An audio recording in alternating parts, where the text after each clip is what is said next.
Good morning, good afternoon, good evening. दोस्तों Kevin sir back from personal tutor, standard 11th history playlist, chapter 11, unit 11 कह सकते हैं. Topic is part two modernisation. Chapter का topic है part two modernisation and the topic that we are going to do, subtopic is two roads to modernisation. ये conclusion है इस unit का. इस यूनिट में हमने देखा है कि countries like Taiwan, Korea, and countries like China, Japan, all took the path of modernization. But there were changes, कुछ बदलाव थे. अगर हम बात करें तो हमें कुछ चीज़ें बहुत क्लियरली दिखती है. जापान की हिस्ट्री जब हम देखने जाते हैं तो हमको उनकी हिस्ट्री में कोरिया और ताइवान जैसा कुछ भी नहीं मिलता है. देयर आर चेंजेस, क्योंकि सारी इन दोनों कंट्रीज, अगर मैं जापान और चाइना की ही बात करूं तो इन कंट्रीज का जो हिस्टोरिकल रिजाइन था वो काफ़ी हद तक डिफरेंट था then the historical regime of Korea and Taiwan. कुछ फर्क इस कारण से भी हुआ था. जापान इंडिपेंडेंस को गेन करने में काफी सक्सेसफुल हुआ, साथ ही साथ उसने अपने ट्रेडिशनल स्किल्स और प्रैक्टिसेस को भी नए नए तरीकों से यूज करना शुरू करा था. बट जापान की मॉडर्नाइजेशन का जो पाथ था वो सिर्फ एलीट के हाथ में था, अपर क्लास. इससे हुआ ये कि एग्रेसिव मेजर्स आने लगे थे. एग्रेसिव मेजर्स आने लगे थे टुवर्ड्स नेशनलिज्म, देशभक्ति, और एक सप्रेसिव रिजाइम बनाने की कोशिश बार बार करी जा रही थी. हुआ ये था कि जो लोग डेमोक्रेसी की डिमांड कर रहे थे वो रिजाइन दब गई और एक कॉलोनियल एम्पायर पैदा करने की मंशा एडमिनिस्ट्रेशन के अंदर आ गई. इससे हुआ ये कि उस रीजन में जापान ने अपने आसपास बहुत सारे दुश्मन बना लिए. अब एक कंट्री जब अपने आसपास बहुत सारे दुश्मन बना लेती है तो प्रॉब्लम्स आने लगती है. आपको उस नजर से देखा जाता है that you are a wolf ready to pounce. That's what happened with Japan. Japan का मॉडर्नाइजेशन का प्रोग्राम जो था ना, वो बेसिकली एक ऐसे एनवायरनमेंट में चल रहा था जो वेस्टर्न इंपीरियल पावर्स के द्वारा कंट्रोल किया जा रहा था. क्योंकि ये तो ठीक है, इंटरनल डिसेंट चल ही रहा है उनके अंदर भी अंदरूनी वॉरफेयर चल रहा था कि कोई डेमोक्रेसी मांग रहा है, कोई रिजाइम बना रहा है, कलोनियलाइजेशन आप करना चाह रहे हैं, आप अलग अलग कंट्रीज में अलग अलग एरियाज को जाके एनेक्स कर रहे हैं, कॉलोनी बना रहे हैं. तो थोड़ा सा इंटरनल डिसेंट था, गड़बड़ हो गई थी.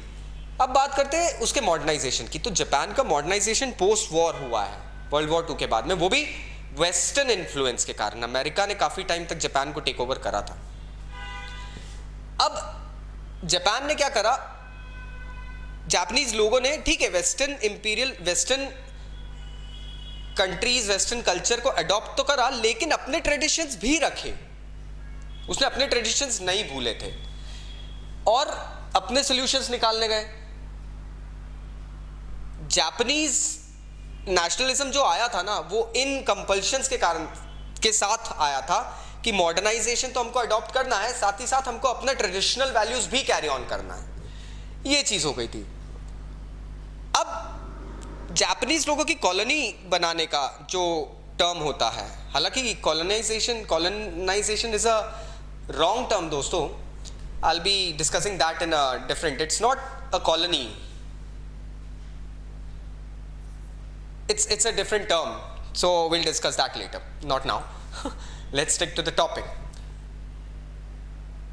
जापानीज लोग एशिया को वेस्टर्न इन्फ्लुएंस से दूर रखना चाहते थे. इस कारण से वो दूसरी टेरिटरीज को एनेक्स कर रहे थे कि हम यहाँ पे वेस्टर्नाइजेशन नहीं होने देंगे, हम यहाँ पे वेस्टर्नाइजेशन नहीं होने देंगे, हम ट्रेडिशनलिज्म लागू करके रखेंगे। कुछ लोग इसको इस तरीके से देख रहे थे, कुछ लोग इसको अगेन उसी टर्म पे रहते हैं, कॉलोनाइजेशन के टर्म से देख रहे थे। तो जापान का पॉइंट ऑफ व्यू भी लोगों को अलग अलग लग रहा था। अब ये हमें समझ में आता है कि जापान में लोगों की जो ट्रांसफॉर्मेशन था डेली लाइफ का, कैसे चेंज करें, मॉडर्नाइज कैसे होए, ये सब चीजें उस चीज पे नहीं टिकी थी कि नहीं नहीं हमको अपना ट्रेडिशनलिज्म रखना है, हमको तो कुछ भी करके रखना है। लोगों की मतलब इतनी कट्टरता नहीं थी, they were open to western ideas, European American practices. जैसे हम बात करते हैं मीजी सिस्टम जो आया था, मीजी रिफॉर्म्स जो आए थे, मीजी रिफॉर्म में क्या बताया गया था? मीजी रिफॉर्म में बताया गया था कि भैया आप नए सब्जेक्ट्स करिकुलम में लेकर आओगे, क्यों? क्योंकि हमको बनाना है लॉयल सिटीजन्स। जो मीजी रिस्टोरेशन हुआ था वो लॉयल सिटीजन्स बनाने के पीछे था। उसमें सब्जेक्ट था एक कोर्स, मॉरल साइंसेस का कोर्स था, जिसमें loyalty towards the emperor was instilled. And ये बताता है कि वहां पर नए नए आइडियाज, फॉरेन ट्रेडिशन को इनकलकेट करा था लाइफ को इजी बनाने के लिए, ना कि और कॉम्प्लेक्स बनाने के लिए। चाइना में मॉडर्नाइजेशन का पाथ बहुत ही अलग था दोस्तों। चाइना का मॉडर्नाइजेशन का पाथ जो था उसमें ना, हाँ ठीक है, हम वेस्टर्न और जापानीज का कह सकते हैं इन्फ्लुएंस काफी था। जापान ने चाइना को एनेक्स करा था। Westerns also had come. Opium war जो हुआ था, वेस्टर्न ओपियम ट्रेड के लिए वेस्टर्न्स भी आ गए थे चाइना में। और किंग डायनेस्टी जो थी वो उस वक्त समझ नहीं पा रही थी कि हम किस तरीके से देश को चलाएं। गवर्नमेंट वीक हो गई, पॉलिटिकल ब्रेकडाउन हो गया, सोशल ऑर्डर बर्बाद हो गया, लोग, people were felt left miserable. Zamindari, banditry, डकैत, मतलब लूट करने वाले लोग, और एक सिविल वॉर भी जो चल रहा था, उस कारण उसका प्राइस किसको पे करना पड़ा? एक कॉमन मैन को, जिसे हम कहते हैं आम आदमी को। प्लस चाइना एक ऐसी ज्योग्राफिकल लोकेशन में आता है दोस्तों जहां पे नेचुरल डिजास्टर्स भी होते रहते हैं। अर्थक्वेक बेल्ट में आता है, फ्लड रिडन एरिया है, everything happens, severe cold, drought, सब हो जाता है। This all took a toll. 19th और 20th सेंचुरी में हमने देखा कि चाइना सडनली पुराने ट्रेडिशंस को छोड़ रहा है, नेशनल यूनिटी और स्ट्रेंथ के पीछे जा रहा है, और कम्युनिस्ट पार्टी सीसीपी आती है इस चीज को फाइट करने के लिए। अब होता यह है कि चाइना में ऑलरेडी बहुत सारे इश्यूज थे, women empowerment, women was like subjugated like anything, they were treated so badly, वो सब हो रहा था। कम्युनिस्ट रिजाइम जो थी वो लोगों को एक नई लाइफ प्रॉमिस तो कर रही थी, लेकिन उसकी पकड़ थोड़ी सी टाइट थी, सफोकेशन था, जो आज भी है। कम्युनिस्ट रिजाइम देशभक्ति को स्लोगन्स में ले गई। आप स्लोगन बोलो, आप देशभक्त हो। एनीवेज, अब ये क्या हो रहा है? ठीक है, चलो यार, आपने ट्रेडिशंस एक हद तक निकाले हैं, एजुकेशन फैला, इससे फायदा भी हुआ था कहीं पे, एजुकेशन फैला, भले स्ट्रिक्ट थे लेकिन वो कर रहे थे।